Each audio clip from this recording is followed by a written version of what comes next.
오늘은 교만한 자를 멸하시는 하나님에 대해서 말씀을 나눕니다. 이사야 13장부터 23장까지는 열방에 대한 심판입니다. 1장부터 12장까지는 이스라엘과 유다, 남북 왕국이죠. 그러니까 이스라엘로 생각하면 됩니다. 그래서 이스라엘 백성들, 하나님께서 자기 백성들을 불순종과 불신앙으로 말미암아 우상 숭배로 말미암아 심판하는 것입니다. 그 가운데서도 하나님의 긍휼하심이 있습니다. 하나님이 심판하신 목적은 인생을 살리기 위한 것입니다. 그렇기 때문에 고난 가운데 두고 심판 가운데 죽더라도 남은 자가 있는 것이고 그들에게 내일에 대한 기대를 주신 것입니다. 그러나 전반적인 흐름은 이스라엘의 심판이 1장부터 12장까지 있고 그 다음에 모든 열방들을 심판하시는데 그 열방들을 심판하시는 특이한 그런 용어가 야훼의 날입니다. 하나님의 날이다. 그래서 하나님이 진노와 분노를 다 풀어내시는 날이다. 오늘날 우리 삶 가운데서도 분을 못 참고 하는 그런 일들이 있죠. 그러나 하나님은 오래 참으십니다. 인생의 죄악에 대해서 오래 참으시고 민족과 국가들이 불의와 인권을 탄압하고 자유를 억압하고 무고한 생명을 죽이는 것을 하나님이 어찌 모르시겠습니까? 오래 참으신 거죠. 그리고 또한 그런 압제자가 출현하고 독재가 출현하고 무력을 가진 자들이 그 무력의 힘으로 사람을 약탈하는 것을 그 백성들의 죄와 연관되어 있습니다. 온 사람들이 자기 죄로 인하여 쓰러지는 것입니다. 그러나 어쨌든 하나님께서는 사람에게 생명을 주고 그 생명을 풍성히 얻게 하는 것이 하나님의 뜻이므로 그런 불의에 대해서 하나님이 참으신다. 그러다가 마지막에 하나님께서 그 모든 분노와 진노를 다 풀어서 심판하시고 그 가운데 하나님을 경외하는 사람들을 건지시는 날이 야훼의 날입니다. 그런데 세상을 심판하는 일에 있어서 13장부터 23장까지 우리가 살펴보는데 메소포타미아 지역에서 가장 탁월한 도시국가 또는 나라는 바벨론입니다. 바벨론은 역사가 깊죠. 노아의 홍수가 끝난 후에 사람들이 번성하기 시작하자 자기 스스로 뭉치고 힘을 모아서 우리가 성과 대를 높이 쌓아서 하늘 꼭대기까지 닿게 하고 흩어짐을 면하고 우리 이름을 내자. 그러므로 하나님께서 그들을 어지럽게 하셨다. 바벨입니다. 그들이 쌓는 탑을 바벨탑이라고 우리가 이름을 부르는 것입니다. 인간의 교만을 심판하시고 멸하신 것입니다. 그런데 주전 8세기에 이사야가 살던 시대에는 바벨론이 별 힘이 없어요. 지금은 아수르 제국 시대입니다. 그런데 왜 바벨론이 제일 먼저 나오느냐? 바벨론이 지금 거짓된 희망을 주기 때문에 그렇습니다. 지금 아수르 제국 시대에 바벨론이 반짝 독립하고 힘을 발하던 그런 때가 있었어요. 그때의 왕이 무로닥 발라단입니다.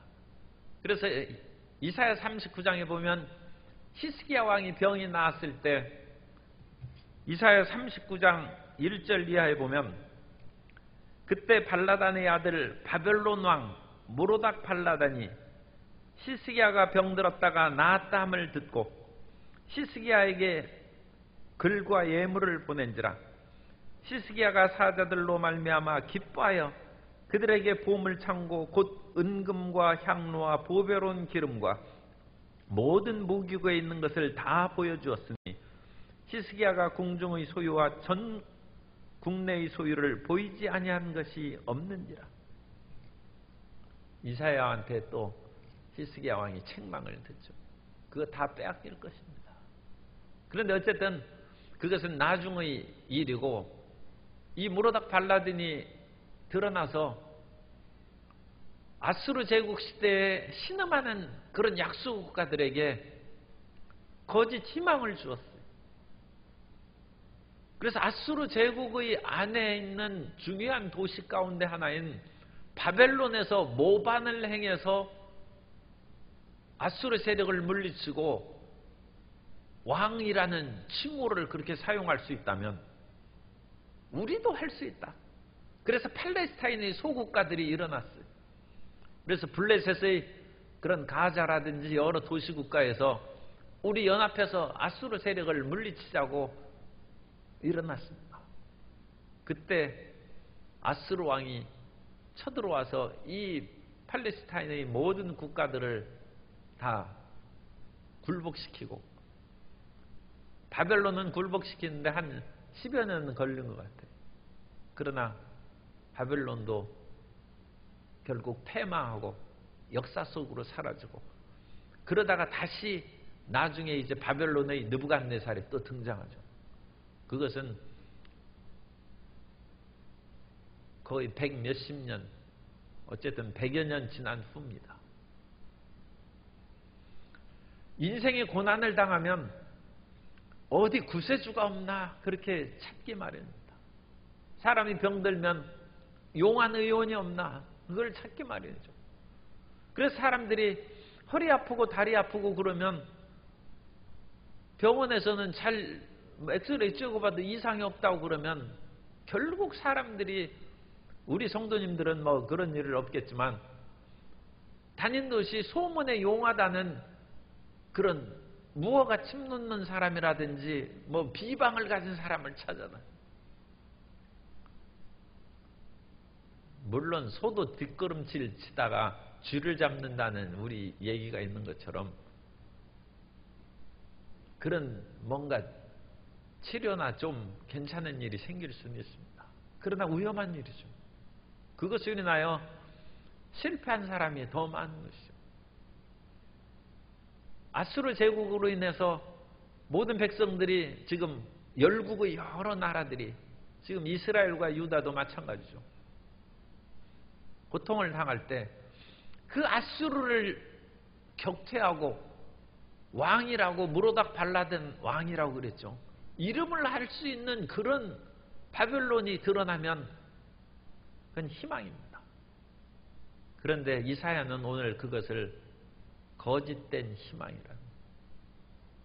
하나님께서는 아수르를 통한 그 아수르를 일으킨 것은 이스라엘과 유다의 온 죄를 낱낱이 파헤쳐서 회개에 이르게 하기 위함인데, 아직 회개하지 않고 살 길을 찾는 것은 잘못된 것입니다. 그래서 13장에 제일 먼저 나온 것이 바벨론의 심판입니다. 하나님이 원하시는 우리의 삶이 돼야 될 줄로 믿습니다.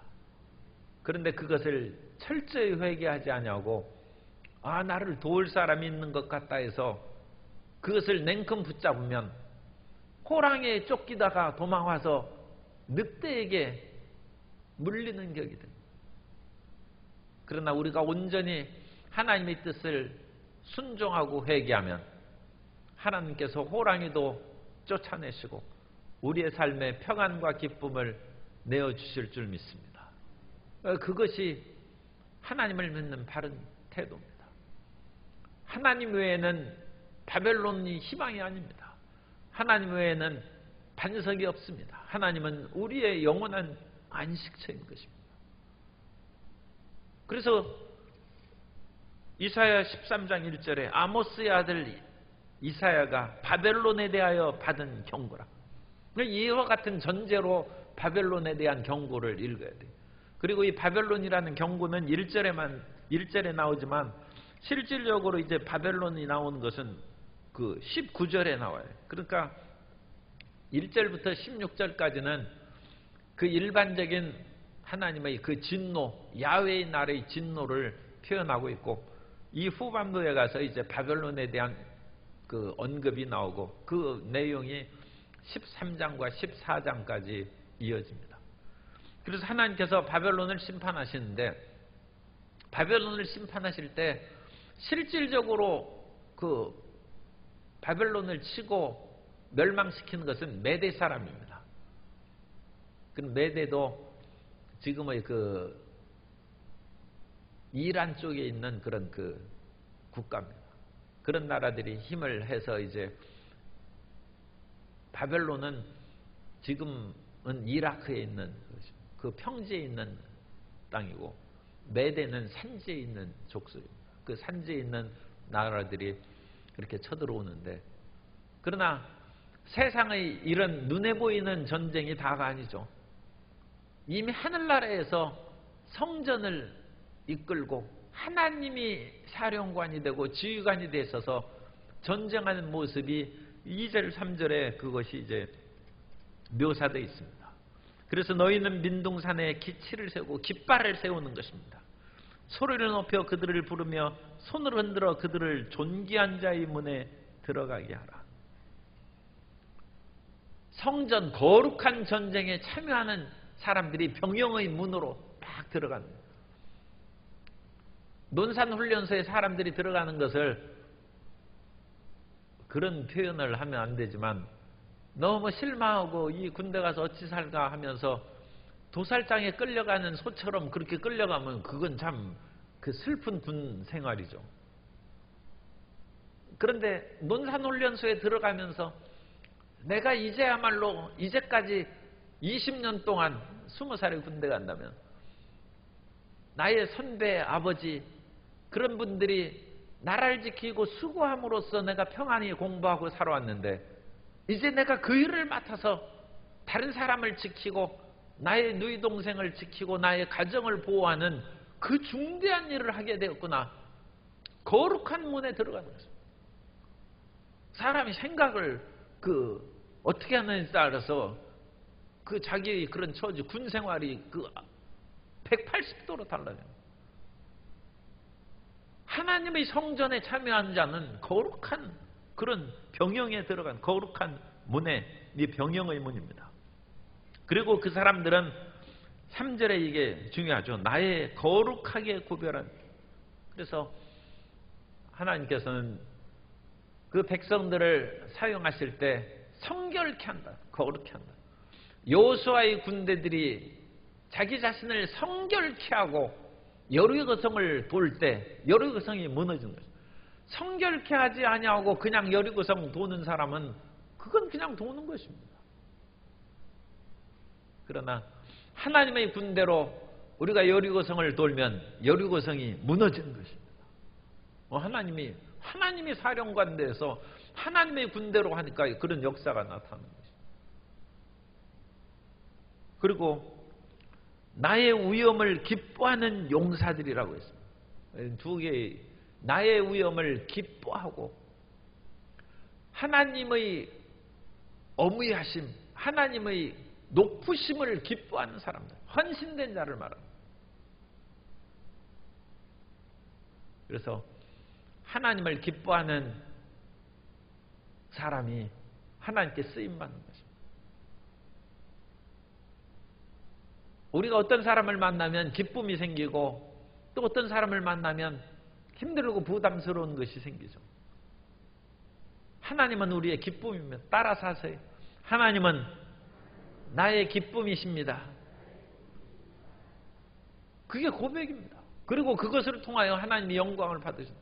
아니, 남편이 아내에게 가서 당신 사랑해 하는 것도 좋지만 당신은 나의 기쁨이요 나의 즐거움입니다. 그러면 그 아내가 또 남편이 그 말을 들으면 자부심이 생기고 마음에 기쁨이 충만하죠.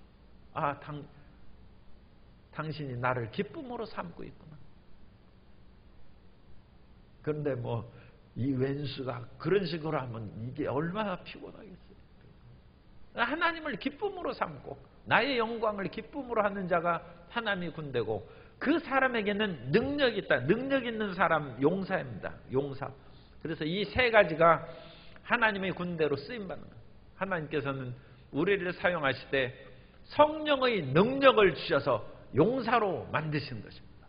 그래서 우리는 마귀를 멸하고 예수 이름으로 마귀를 멸하고 귀신을 쫓아내는 것입니다. 현실의 삶에서도 지혜와 권능으로 채워주셔서 세상을 이기는 군대로 세우신 것입니다. 그리고 나서 이제 이 사람들이 산에서 모이니까 얼마나 무리 소리가 나며 시끌벅적하고 막 하면서 이들의 군대가 땅의 군대인지 하늘의 천군 천사인지 이사의 환상 가운데 보니까 5절에 무리가 먼 나라에서 하늘 끝에서 왔으며, 그래서 이건 하늘의 천군 천사를 상징하기도 하고 먼 매대의 그런 군인이 온 것을 뜻하기도 하고 그런 이중적인 그런 것이 있습니다. 그래서 하늘의 군대가 와서 이제 세상의 불의를 심판한 것입니다. 그것이 야훼의 날이죠. 그래서 6절에 너희는 애곡할지어다 야훼의 날이 가까웠으니 전능자에게서 멸망이 임할 것이미로다. 이제 하늘에서 전쟁이 시작되는 것이고 하늘에서 그 모든 불의한 세력, 마귀의 진 공중권세 잡은 흑암의 세력을 쳐서 멸할 때 이 지상에서도 불의의 세력이 떠나고 의와 정의와 평화의 아름다운 세계가 임하는 것입니다. 그 야훼의 날을 심판, 그 이중성이 있다는 것이죠. 죄 짓는 사람은 야훼의 날이 죽음의 날이고 멸망의 날이지만 하나님을 경외하는 날은 구원의 날이요, 그 날은 마음의 원한이 풀리는 신원의 날이라. 그들이 서로 8절 놀라며 괴로움과 슬픔에 사로잡혀 해산이 임박한 여자같이 고통하며, 이건 죄악에 빠진 사람이죠. 얼마나 놀라고 고통에 몸부림치는지 말할 수 없어요. 9절에 보라 야훼의 날 곧 잔혹히 분냄과 맹렬히 노하는 날. 하나님이 그 분노를 풀어 행하시니까 이 세상이 뒤집어지는 거죠.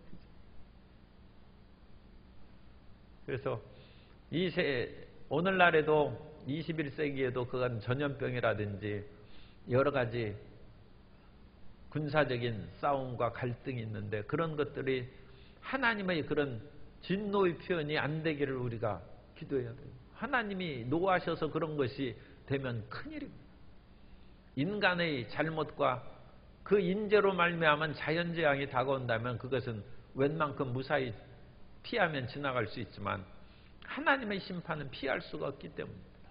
이 야훼의 날에 이와 같은 엄청난 진노가 와서 온 우주가 떨리는 거예요. 10절에 하늘의 별과 별의 무리가 그 빛을 내지 아니하고, 특별히 세상에서 심판받는 사람은 11절 내가 세상의 악과 악인의 죄를 벌하며 교만한 자의 오만을 끊으며 강포한 자의 거만을, 하나님이 바벨론의 교만함, 바벨탑의 교만함을 심판하는 것처럼 이 세상에서 하나님께서는 교만한 자를 심판하시고 거만한 자를 멸하시는 것입니다.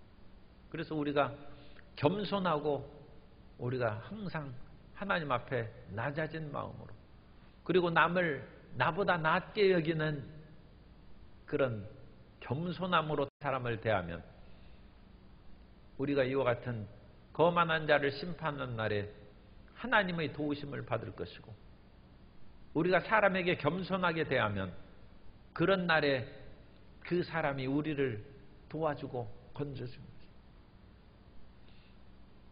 예전에 어떤 지주 부자가 있었는데 그 부자가 사람들을 괴롭히고 지주가 그러죠. 그러다가 어떤 그 가난한 소장농 청년이 책 읽는 것을 보고 공부하고 싶으냐 해서 학교를 보내줬어요.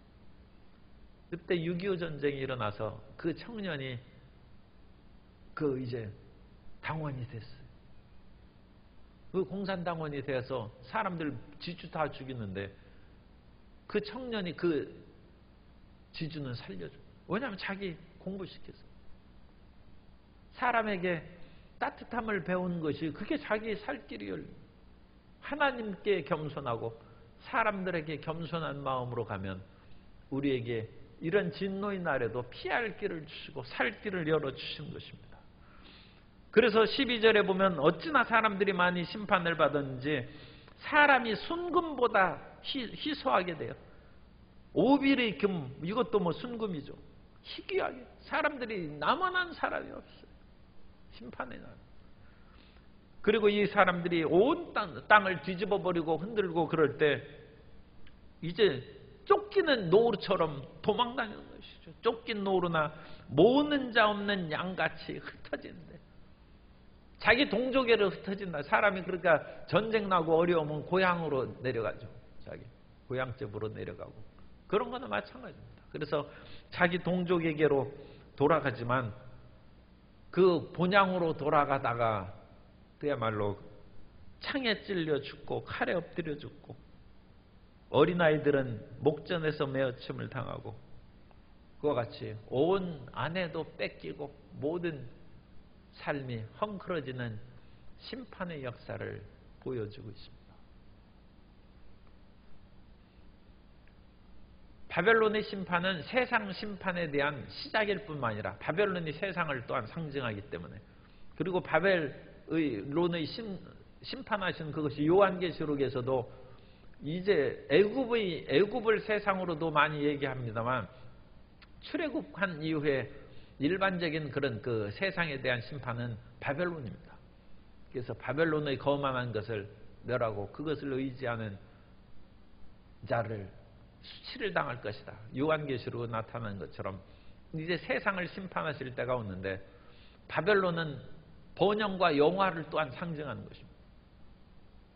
그러나 번영과 영화를, 그것을 의지하는 그 사람은 수치를 당하게 될 것이다. 그래서 우리는 잠시 반짝이는 어떤 희망에 손을 잡고 그것을 의지하지 말고, 우리의 가장 근원적인 죄를 회개하고 온전히 돌이켜서 하나님만을 빛으로 삼고 하나님만을 안식처와 반석으로 삼아서 정결하게 되고 하나님의 모든 일을 기뻐하는 자녀가 되고 성령의 권능으로 능력을 덧입는 용사가 되어서 이 세상을 이기고 하나님께 쓰임받는 귀한 인생들이 다 되시기를 예수님 이름으로 축원합니다.